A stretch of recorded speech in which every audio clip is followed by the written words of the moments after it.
हिजाब पर हिंदुस्तान से लेकर ईरान तक हंगामा बरपा है, लेकिन इस हंगामे में फर्क इतना है कि हिंदुस्तान में स्कूल कॉलेजेस में हिजाब पहनने की आजादी मांगी जा रही है, जबकि ईरान में मांग हिजाब से आजादी की है। हिंदुस्तान में हिजाब तनाज़े पर सुप्रीम कोर्ट लगातार सुनवाई कर रहा है।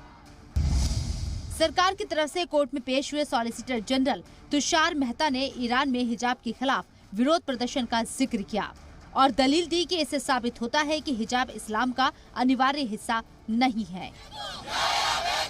सॉलिसिटर जनरल ने सुप्रीम कोर्ट में हिजाब तनाज़े को सोची समझी साजिश बताते हुए कहा कि 2021 तक किसी भी लड़की को हिजाब बैन से परेशानी नहीं हुई।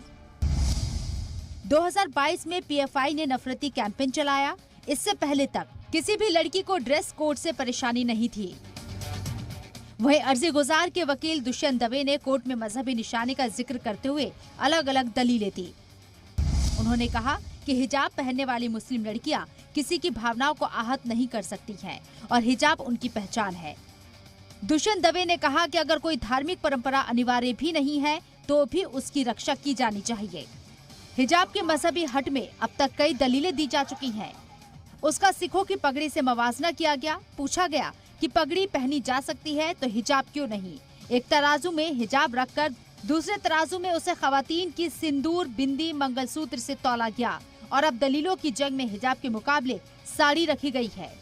बड़ा दिलचस्प है कि ईरान जैसे इस्लामिक मुल्क में खवातीन रिवायतों से दकियानूसी बेड़ियों से निकलने के लिए झटपटा रही हैं और हिंदुस्तान में कुछ लोग बेटियों को हिजाब पहनाने पर आमादा हैं, साबित करने पर तुले हैं कि यही उनकी लाज की गारंटी है।